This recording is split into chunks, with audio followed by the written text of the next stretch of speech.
Imagine this.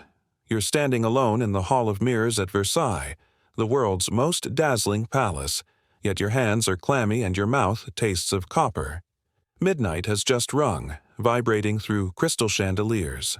Every gilded surface catches the light and throws it back as 100 distorted reflections of your pale face.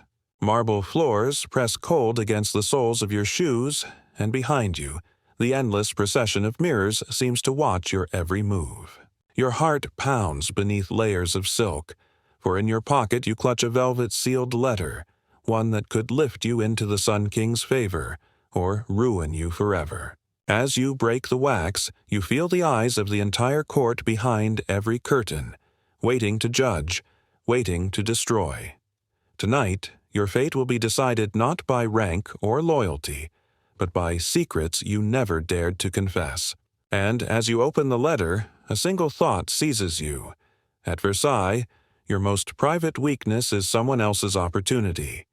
You think you know how power worked in the age of Louis XIV. You've heard the stories, ballrooms overflowing with perfume, swirling silks, and noblemen exchanging clever insults over glasses of wine. You imagine candlelit dances, polite intrigue, and dignified flirtation. But you're wrong. Versailles is a fortress of appetites, a palace whose beauty conceals a labyrinth of dangers that can swallow even the highest-born in a single night. The rules here are written in whispers, and one false step, a glance too long, a rumor too persistent, means disgrace or exile. It's not enough to be loyal. Here you must survive the game of secrets, where sexual desire is both currency and weapon. Behind every door, alliances are sealed or shattered by midnight bargains. The prettiest courtiers and the most pious priests are equally at risk. Everything you thought was scandal in royal history is only the surface. What you're about to witness makes modern celebrity gossip seem like child's play. You're not a passive observer. You're trapped in this glittering cage. The year is 1682. Louis XIV, the Sun King, has forced the nobility to abandon their ancestral lands and move to Versailles, where he can watch them, control them, shape their every pleasure and pain. You wake each morning to the sound of trumpets, to the ritual of the royal lever, the king's rising, where hundreds of eyes assess every gesture and every word you utter. The court's daily ceremonies are carefully choreographed, but beneath the elegance, something festers. Every conversation is dangerous. Every smile might be a snare. Power is distributed in subtle glances, invitations to masked balls in the secret notes passed from hand to trembling hand. Historical records, letters by Madame de Maintenon, memoirs of the Duc de Saint-Simon, secret police files preserved in the Bastille's archives show the machinery behind the spectacle. The Cabinet Noir, where personal correspondence is intercepted and read. The lettre de cachet, a single stroke of the king's quill that can banish you from the world with no appeal. Here, a mere accusation of illicit desire, truthful or not, can cost you your name, your fortune, or your life. At Versailles, sexuality is a force no one can ignore. It is used to seal alliances, to destroy rivals, and to maintain the Sun King's supremacy over every beating heart within his walls. Every noble family has its spies, every bedroom its hidden listeners. The Marquise de Montespan, the king's notorious mistress, rose to power not only by seduction, but by cultivating a network of informers, bribing servants, and arranging encounters that would later be used as blackmail. Saint-Simon records entire families ruined by rumors of inappropriate attachments. One chambermaid's mistake, one overheard confession, could become a weapon in the hands of the king's favorites. This isn't the Versailles of fairy tales. It's a court where even your dreams are vulnerable, your every intimate thought a possible crime. But here's where the nightmare truly begins. Imagine the tension at dusk, when the palace's 3,000 candles are lit and a new round of invitations appears, seemingly at random, summoning select courtiers to private chambers or masked gatherings. The moment your name is whispered, you know you are being tested. Accept, and you risk entrapment by rivals who will watch your every gesture. Refuse, and you signal guilt or defiance. You move through endless corridors, past portraits of stone-faced ancestors, feeling the floor tilt beneath your feet with every step. Every detail is scrutinized. The blush on your cheek, the tremor in your voice.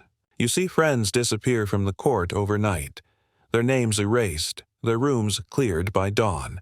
When you pass the king's guards, you wonder if they're watching for treason or simply waiting for the next victim of scandal. You breathe the perfume-heavy air, hoping to drown your fear, but even that betrays you. Too much, and you're branded as trying to hide the scent of another's embrace. You realize with sudden horror that at Versailles, privacy itself is an illusion. The palace is a stage, and you are always on display. Your beauty, your obedience, your desire, your shame. The stakes are impossibly high. If you become entangled in the Sun King's web, your family's honor, your future, and your very life hang in the balance. One wrong word can lead to exile in a distant monastery. A misunderstood glance can end with you locked away, never to return. Even the Queen herself is not immune. The records of the Cabinet Noir document the daily surveillance of the royal bedchamber, the tracking of lovers, the anonymous denunciations sent directly to Louis XIV's ministers. And yet, the games continue. The palace's outward splendor is maintained at all costs, but the price is paid in secrets, betrayals, and the constant fear that the next story whispered in the dark will be about you. But what happens when your most private secrets become the only currency left in the game? As you move deeper into Versailles, one truth becomes clear. Beneath the gold and mirrors lies a world where nothing is sacred, and only those who master the art of survival can hope to remain standing. The Sun King may rule France, but here, in the Palace of Shadows, it is desire, twisted, weaponized, and terrifying, that truly reigns. You find yourself summoned, not by trumpet or herald, but by the whisper of your own name carried on the lips of a masked servant. The invitation arrives in the guise of a folded scrap of parchment, slipped beneath your door while the palace still sleeps. Your heart thuds as you read the ornate script. Tonight, you are requested at a petite nuit. You have heard rumors about these gatherings. Some say they are nothing but harmless amusement, but you have seen the faces of those who return. Eyes hollow, smiles forced, their futures suddenly brighter or irreparably ruined. Every muscle tenses as you realize what is at stake. Refuse the summons and your absence will be noticed. Accept, and you step into a room where every glance is a negotiation, every touch a test. In Versailles, pleasure is never just pleasure. It is always a transaction. Tonight, your loyalty, your body, and your silence are all for sale. As you slip through the candlelit corridors, you sense invisible hands shaping your destiny.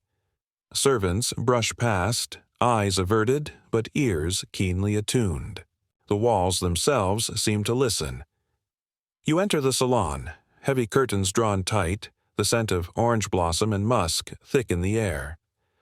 Louis XIV's inner circle sits around a table cluttered with wine glasses, cards, and delicate pipes. You realize with a shock that here, in this private world, rank means little. Your value is measured by what you are willing to confess, by the secrets you can offer, and by the limits you are prepared to cross. At the king's court, information is currency more valuable than gold. The hosts smile too broadly, their questions probing. Who have you seen in the queen's chamber after midnight? What letters have you intercepted? What debts, what vices, what forbidden desires haunt your rivals? You feel the pressure mounting with every breath. But here's where the game turns cruel. You watch as the king's agents, men like Bontemps, the chief valet, or Louvois, the minister of war, produce lists. They recite the hidden weaknesses of every noble family. A secret lover, an illegitimate child, a gambling debt, a penchant for masked encounters in the gardens after dusk. Some in the room laugh it off, others blanch with fear. You understand instantly. These secrets aren't merely gossip, they are leverage. Louis XIV's court keeps order not with swords, but with whispers. A single rumor, fed to the right person, can trigger a duel or exile an entire household. You witness the subtle terror as a young duke's hand is placed atop a lady's wrist, too intimately, too publicly. Eyes lock, fans flutter, and you sense the ripple of danger. In that moment, you understand that every pleasure here is paid for with the risk of destruction. Soon, it's your turn to be inspected. You are ushered from the salon to a private chamber, your pulse racing beneath brocade. A circle of courtiers awaits, their faces half hidden by elaborate masks. This is the ritual of humiliation that Versailles excels at. A living tableau where every detail will be remembered, whispered, weaponized. You stand, half-dressed, under the scrutiny of Madame de Montespan herself. She appraises you for suitability, and the pretense of dignity vanishes. Saint-Simon would later write that in these moments the palace's walls absorbed more confessions than any cathedral. Here, in the flickering candlelight, your body is no longer your own. It is public property, a canvas for the ambitions of others. You remember the stories of lettres de cachet, those terrifying warrants signed by the king, used to banish or imprison anyone whose desires threatened the royal image. The threat hangs in the air. A single misstep, and you could disappear by sunrise, erased from the records as though you never existed. But it gets worse. The games do not end in the bedroom. The king's network of spies, servants, priests, even children, patrol the corridors listening for betrayal. Every morning brings news of someone departed for the country, or called away for a special task. Sometimes you hear stories of those who vanished for good. Men locked in distant prisons, women consigned to convents, all for sins that were whispered before they were proven. You see how the court manipulates not only bodies, but bloodlines. Marriages are arranged or destroyed overnight, fortunes reversed on a rumor. Documents from the infamous Cabinet Noir record the fate of a nobleman whose private love letters were intercepted, exposing an affair with a married courtier. By dawn, his wife had been granted a royal annulment, and he was sent to the Bastille. Even those closest to the Sun King, his own mistresses and sons, live in terror of exposure. No one is immune. A forward hook, but you haven't yet glimpsed the sharpest edge of this world. Even if you master every rule, even if you survive tonight, the price of your silence is a debt you will never fully repay. In Versailles, the currency of secrets is never spent. It only multiplies.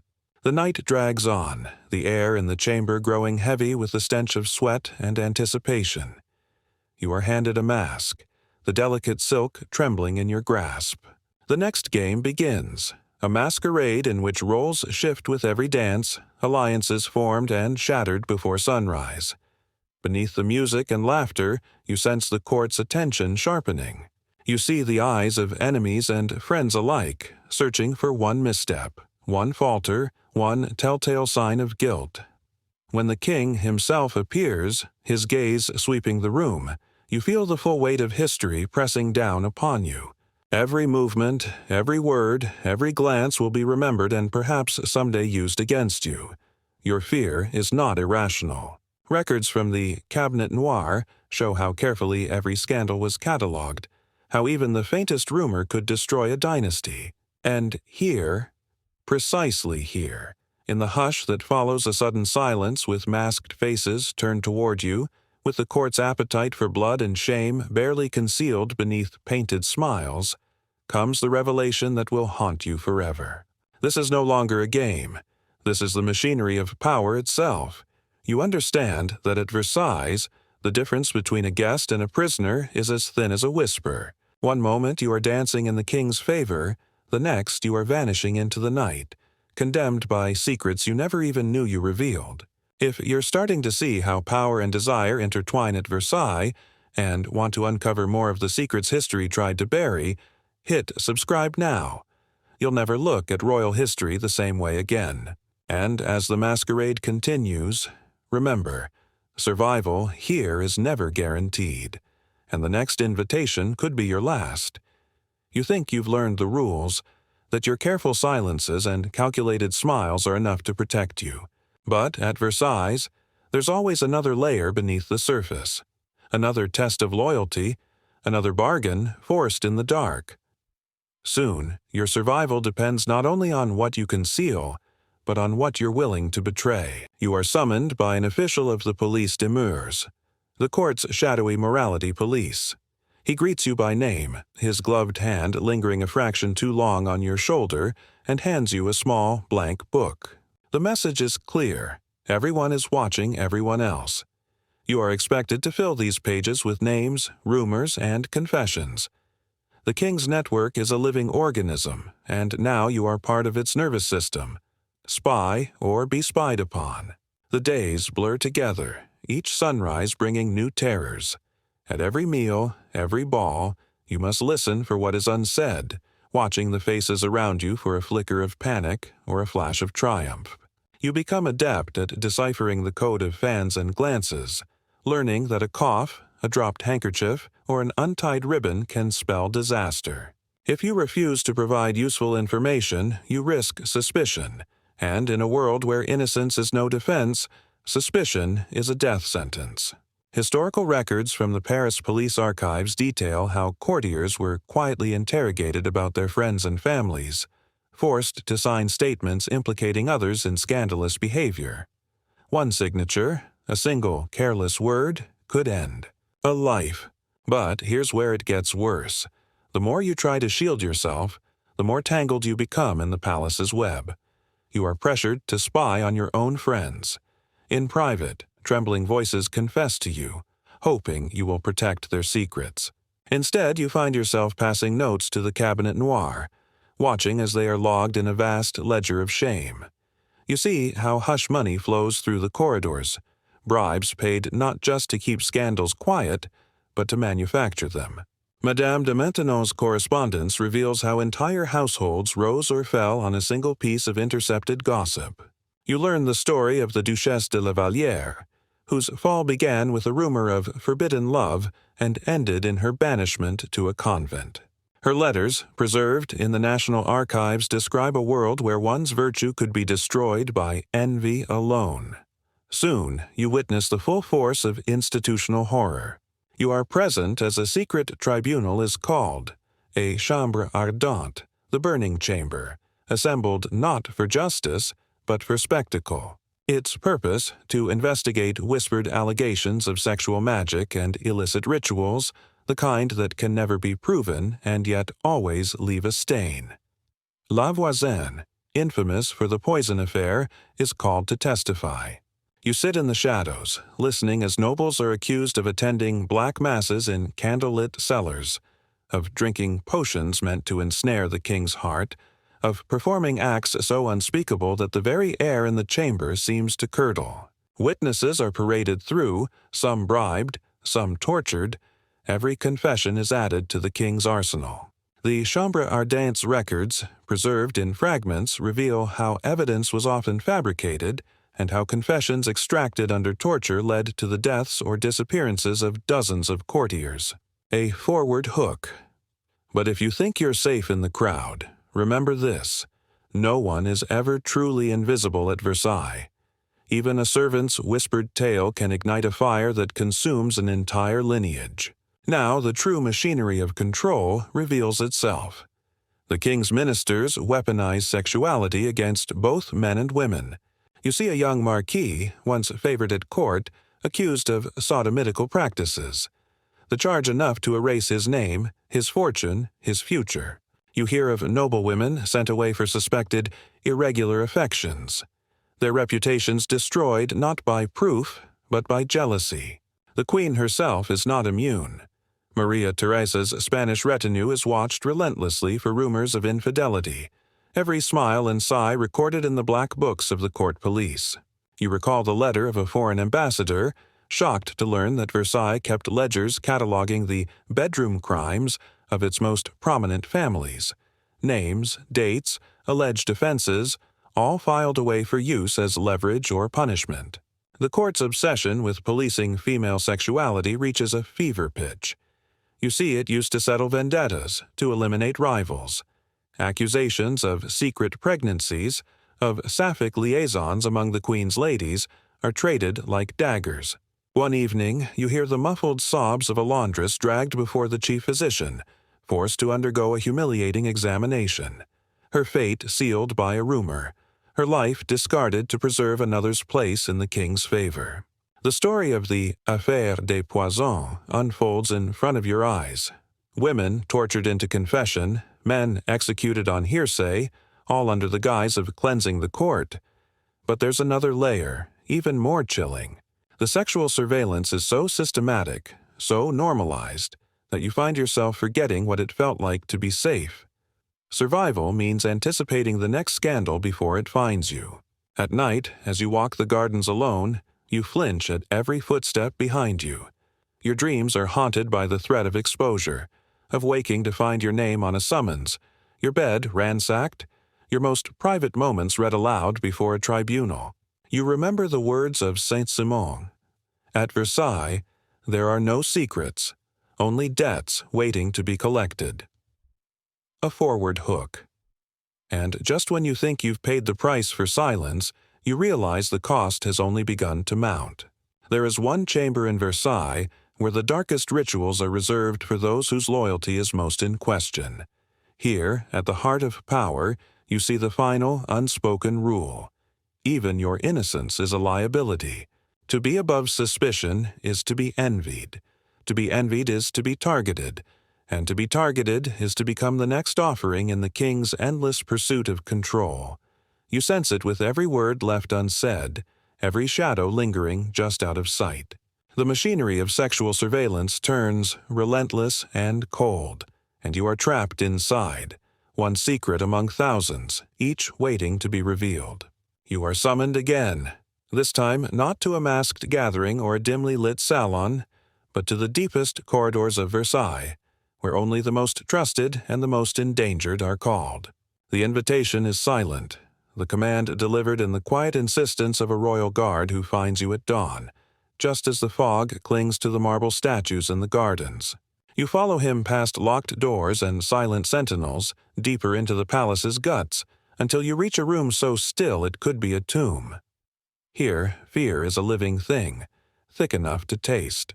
You are not alone. Another courtier waits with you, pale as milk and barely able to meet your eyes. Someone, somewhere, has decided your loyalty must be tested, not just by words, but by humiliation and pain. A physician stands ready, flanked by clerks. You know what is coming, the infamous examinations described in court records, a ritual as old as the king's reign. Under the pretext of protecting the throne from a scandal, both women and men are stripped, probed, measured.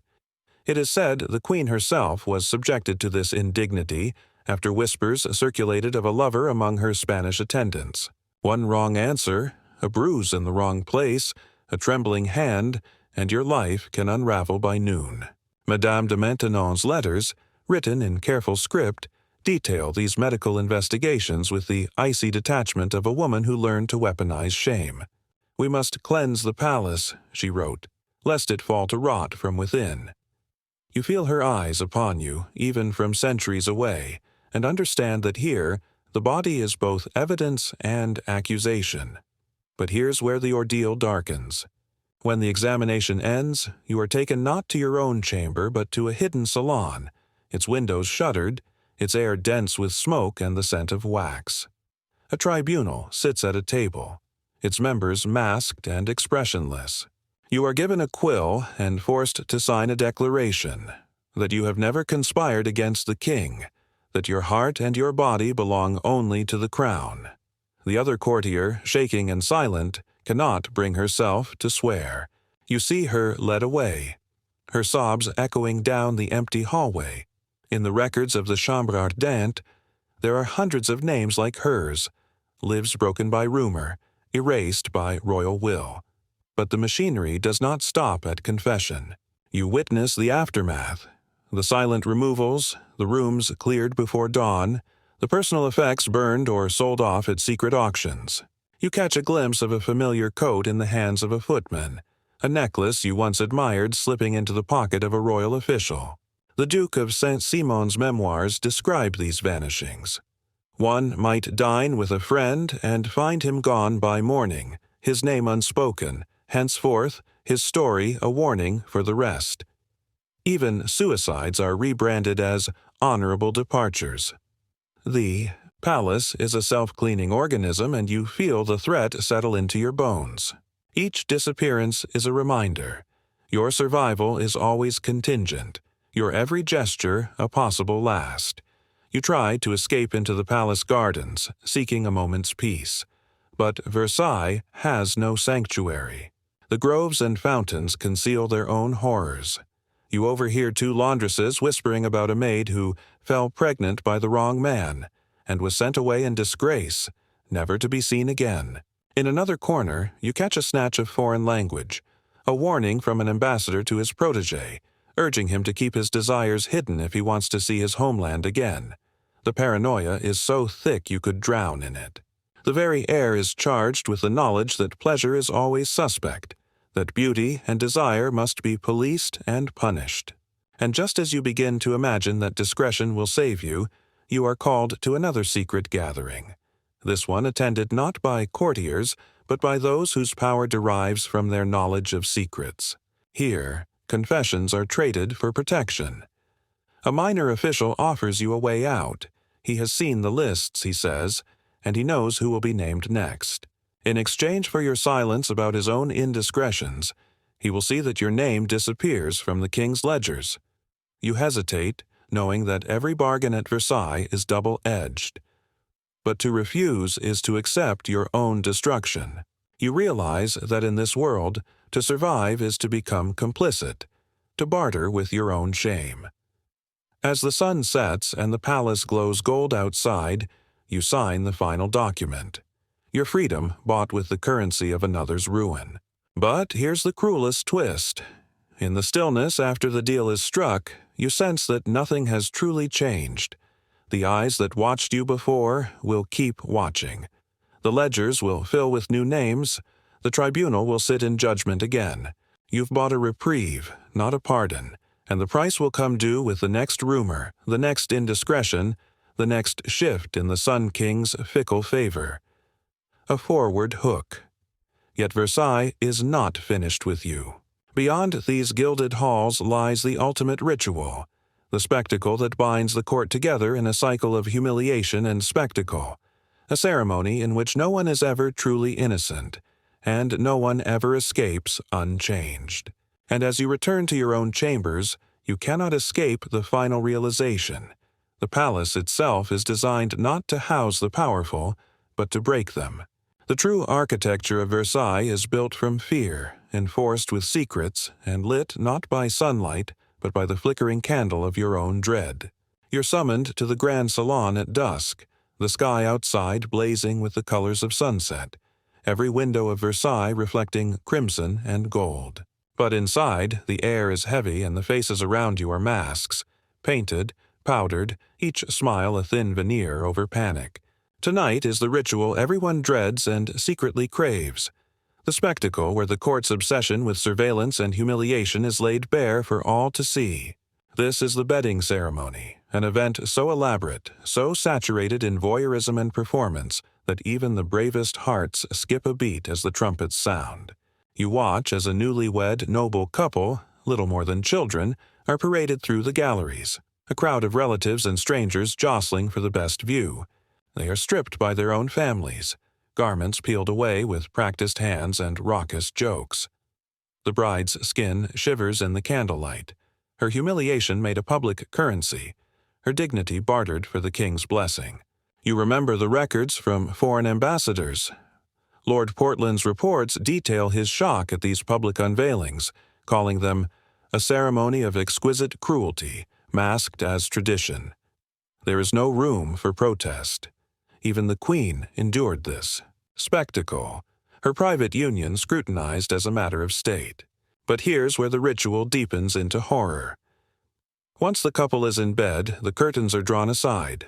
The highest-ranking courtiers crowd close, some whispering advice, others stifling laughter. The priest blesses the bed, then stands aside as a royal official hands the groom a silk sash, proof that the act has been accomplished. In some cases, witnesses linger in the chamber, ears straining for the sounds of consummation, ready to parade blood-stained sheets through the corridors at dawn. The pressure is inescapable. Should the couple fail, the consequences are swift and merciless: annulment, disgrace, or exile. The court's appetite for humiliation knows no bounds. The memoirs of Saint-Simon recall a bride who fainted from terror, revived only to be interrogated by 3 physicians, her innocence doubted until the king himself declared her suitable. You realize, standing in the shadows, that these spectacles are not merely about enforcing royal legitimacy. They are acts of control, rituals that transform private intimacy into public theater. The courtiers gather not to celebrate but to bear witness, to judge, to gossip. Each participant is both victim and accomplice, ensnared in a system that feeds on spectacle. Even the musicians and servants are drawn into the ritual, their silence purchased with coins and threats. The architect Mansart designed secret corridors behind the walls, passageways for the king and his agents to observe without being seen. In Versailles, there is always someone listening, always someone watching.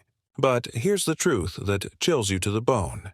After the bedding ceremony comes the masquerade, a night of wild dancing where every guest is required to wear a mask, ostensibly for celebration, but in reality, to license behavior that would be unthinkable in daylight. The ball becomes a marketplace of bodies, a masquerade of seduction and threat.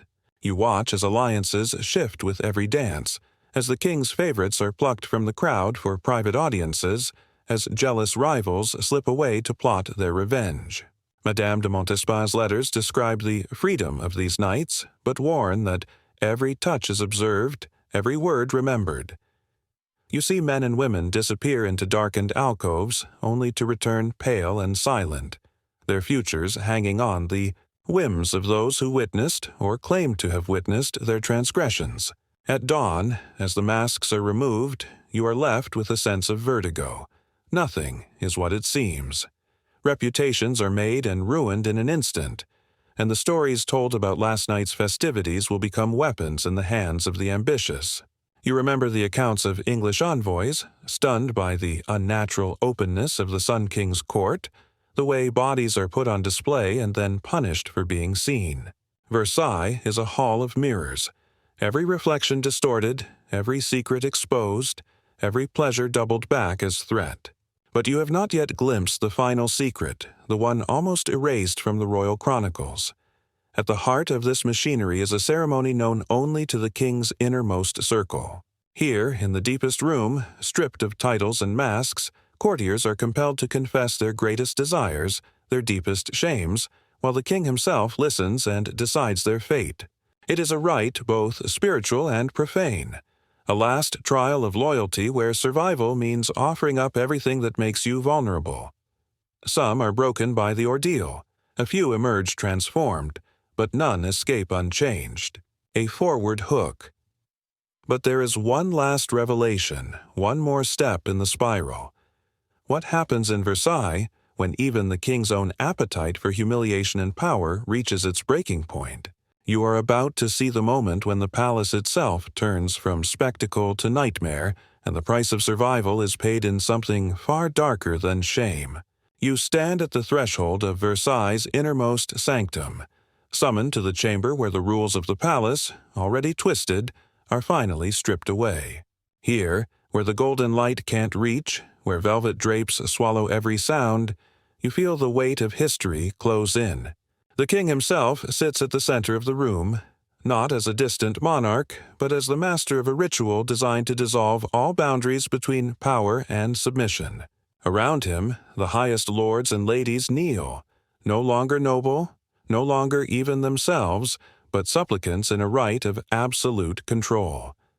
The silence is unbearable. Your mouth dries. Your hands shake as you realize that everything you have endured, every humiliation, every surveillance, every secret traded, has brought you to this moment. The king commands a confession. Not the confessions demanded by priests, nor the lies whispered to save your name at court. Here you must speak the one thing you have always hidden, the desire or shame that has shaped your every movement. You look into the Sun King's eyes and see not mercy, but a cold curiosity, a hunger to know what makes you tremble. Around you, others break down.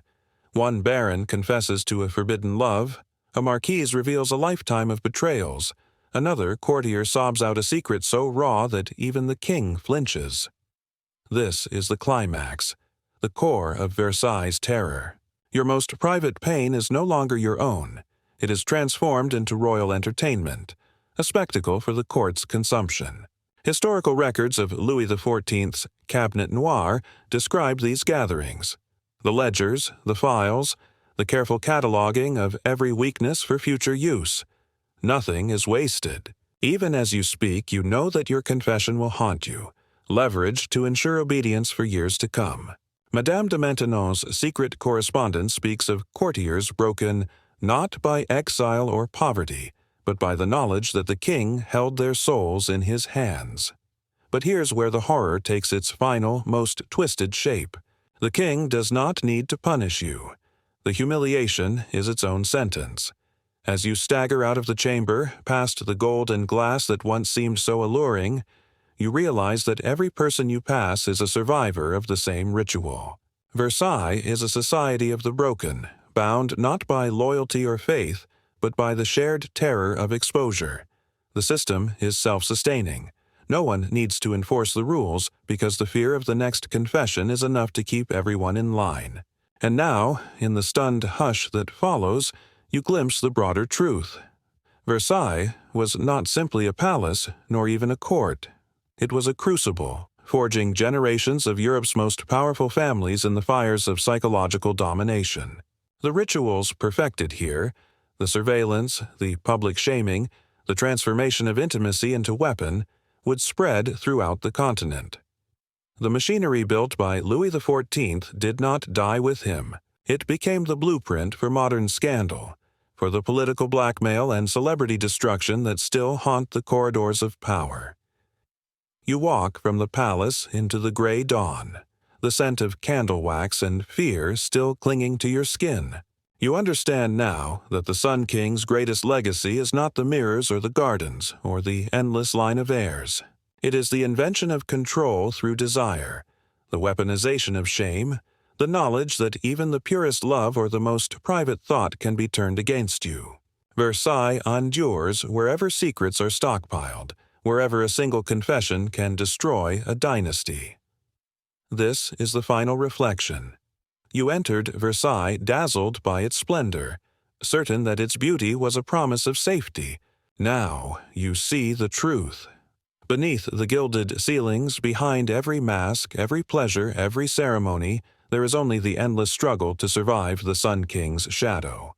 If witnessing the true face of Versailles has changed the way you see power, secrets, and the legacy of royalty, subscribe now. You'll continue to uncover the buried truths behind history's most celebrated empires and see the patterns that textbooks tried to hide. This journey has only just begun.